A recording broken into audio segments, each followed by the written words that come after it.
Meryl's book and I said I was going to be making cocktails and dishes from it. Well, here I am making cocktails and dishes from it. It's given with Love Megan with a splash of Earls in it. Today, I'm going to be making a main dish, one cocktail, and a dessert. For the main dish, I'm going to be doing a prawn-scallop linguine. The name is so self-explanatory, it's almost funny. For the dessert, I'm going to be making an apple crumble. And for the cocktail, I'm going to be making a Boulevardier. Let's get into it. Okay, so here I'm taking out my pasta and then pouring my oil. I took out the pasta before I realized I'm just going to let the water boil a little bit more before actually adding it. I'm allowing my oil simmer for a bit before adding my grape tomatoes. And now I'm adding the pasta into the pot now because the water is boiling fine now. Here are my halved tomatoes. I'm just adding them into the oil.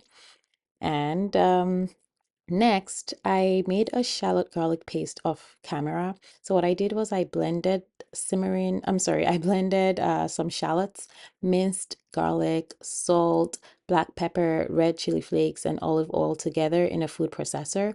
The aroma is one for the gods. My kitchen smelled absolutely divine, just like an Italian restaurant, or I don't know, some fancy restaurant. And for the tomatoes, I have to let it blister a bit, is what the book says. So I'm just doing that. I'm letting it blister. And then, what am I doing? What's going on? Someone's distracting me. This is me getting upset a little bit. Um, okay, so let's wait till I add the paste. Okay, so while it's blistering in quote, I'm gonna bring over my paste. There it is. I feel like I can just smell it. It smells so good. I add it to the tomatoes. I completely mix everything and allow it to fry for like about a minute. Here I am, giving it that good mix. Go on, girl. You better mix it. Mix it. Okay. My linguine is still boiling in the pot. At some point, I'm going to push it down so that all sides are completely immersed in the water. And notice how I did not break any of my pasta. Guys, do not break your pasta. It is a violation of pasta rights. I'll tell you that. Okay. Ooh, just had a little sip of wine. And there I am, pushing it down. Okay, now it's boiling. Perfect. And now what I'm going to do is I'm going to add my prawns to this tomato and shallot paste mix. Now, I'm just going to let you know, guys, pro tip, please make sure your shrimp are completely defrosted and dry before adding it to this mix, because you're just going to be battling with water, to be honest. Pat it down if you have to with like a, I don't know, paper towel or whatever. Make sure it's dry. Okay, it'll just make the whole cooking process longer. If I had like frozen ice still on this shrimp, and so it just made a very liquidy consistency. It was basically cooking, and what you want is for it to start frying, right? You don't want a whole boiling water type situation. You just want to have everything frying. You see, I'm always talking. I'm always saying something. Anywho. Oh my God. Anyway, so for the pasta, what I did was I put a wooden spoon in the boiling pasta to stop the water from overflowing and pouring out the pot. It actually really works. This is like a grandma recipe or whatever. My friend just told it to me there and then, and like magic, it does work. All right. All right. Let's wait. What did I always talking?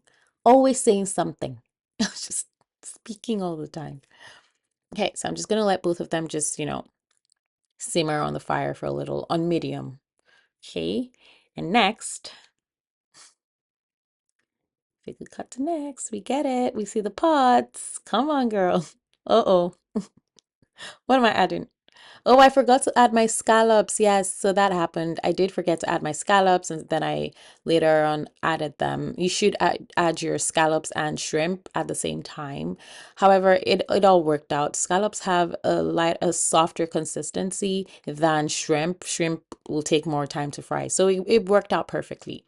But yes, I am now adding my um scallops 30 seconds after I should have originally added them. All right. Okay. I left the lid open a little bit so the water can get out. So that's what I was saying. I was upset that there was so much water in my my stir fry. Okay. Okay, we get it.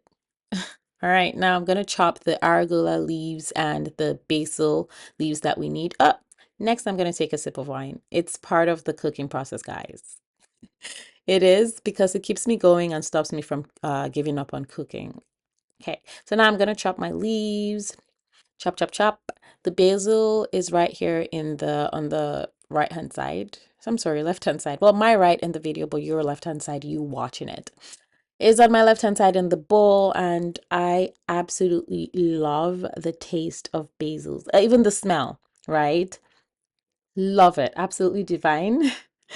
And I just chop both of them into, I chop the arugula leaves bigger, just so you know you can see it in your stir fry.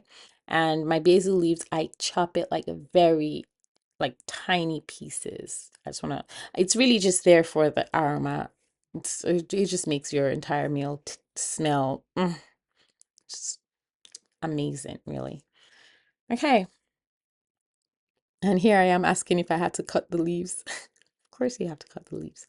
Anyways, so cut, cut, cut. I'm dicing it. I want it as tiny as possible, like finely chopped. That's the aim. Okay. And next, I'm going to drain my linguine. I think it's boiled for enough time. I let it sit a little bit in the sieve, and I will go check up on my stir fry thingy frying. You want your shrimp to turn pink. That's what you want before you now actually incorporate your pasta into the sauce. Always talking. Please ask me what was I saying? Just talking. Talking all the time. Oh my God, it's never a dull moment with me, that's for sure. Okay, what is she doing? What are you doing, girl? Better go get that linguine right now and drain it into the sieve.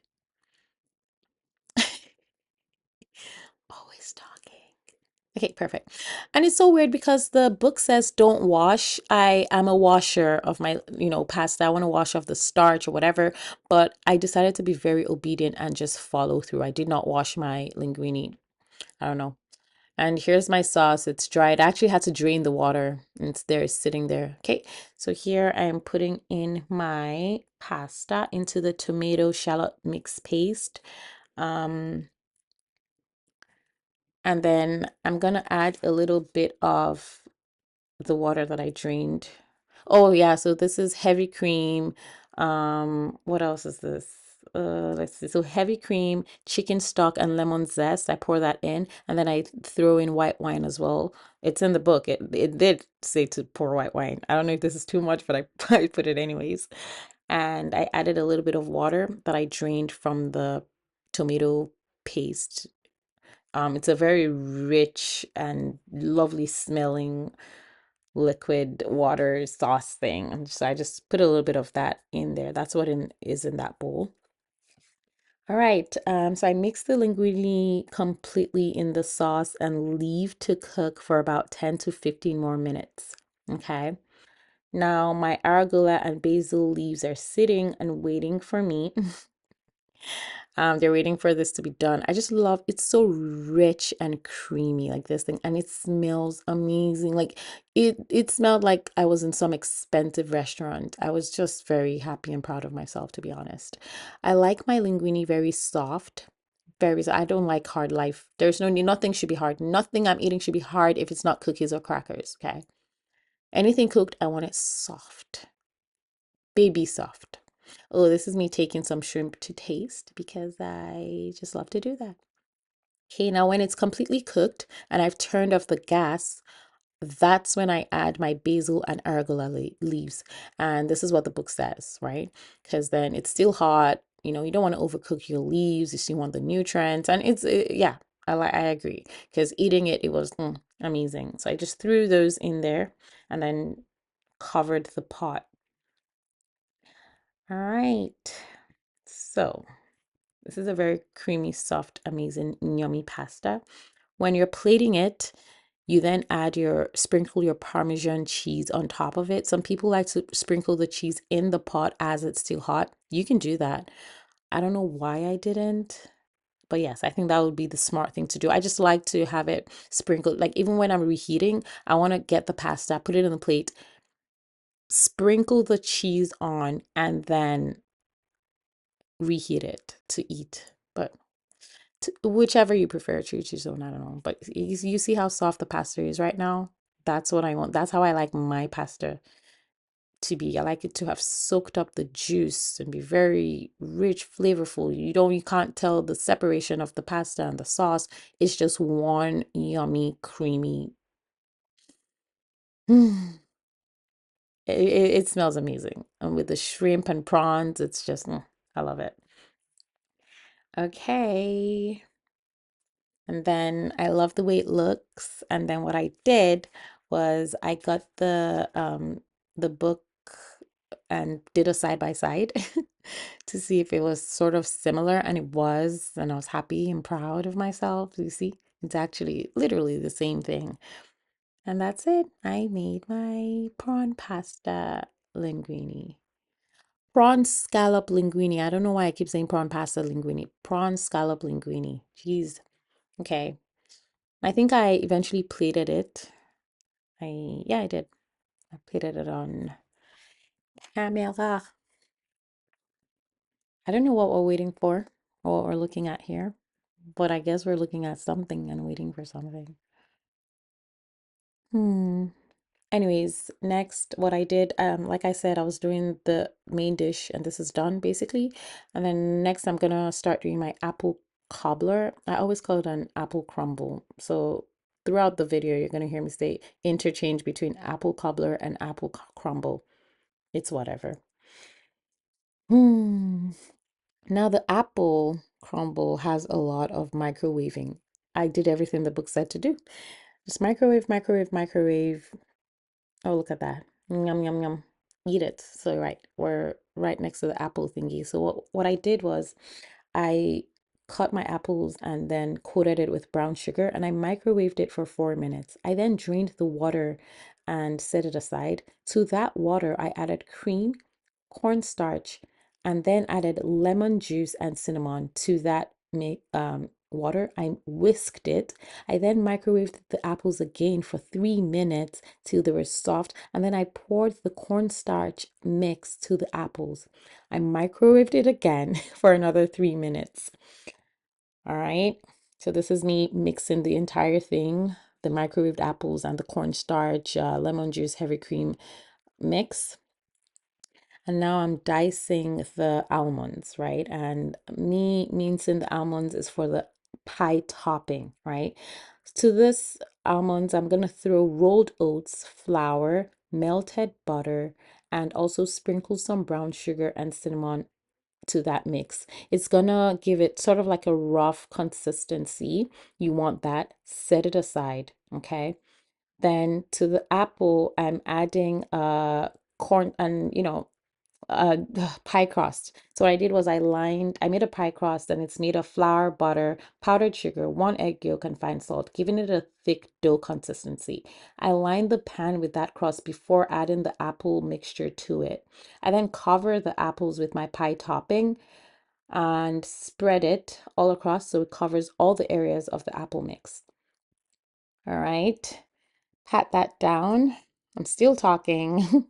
At this point, guys, I was so tired. I was done. Even at some point, I laid on the floor. I'm like, I can't do this anymore. I don't know what I was thinking I could do a full course meal, main dish, a dessert, and uh this is me proud of myself.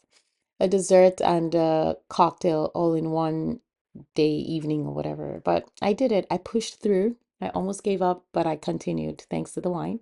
All right, now this is me making my cocktail. What I'm going to do while that's baking, I'm gonna do a Boulevardier, and I'm throwing into my shaker 1 ounce of Campari, 1 ounce of sweet Vermouth Martini, and 2 ounces of Collingwood rye whiskey. I give it a good stir, stir, stir, stir. And while I'm doing that, I quickly add my giant cube of ice into the cup. And then I keep mixing. Mix, mix, mix. Someone was saying things to me behind the camera and it was funny.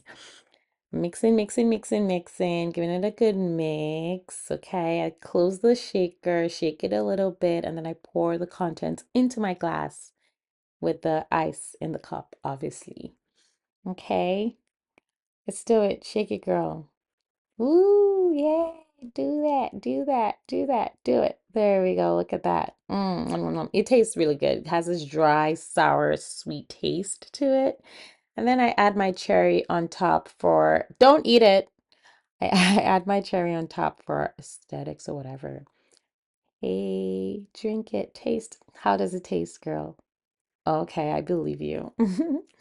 And now my apple cobbler is ready and it smells, like a sweet little bakery shop in a small town from a Hallmark movie where the powerful businesswoman meets a humble baker man that would soon become her soulmate. And that is the end of my 3 course, oh, fine, 2 course plus a cocktail cooking edition.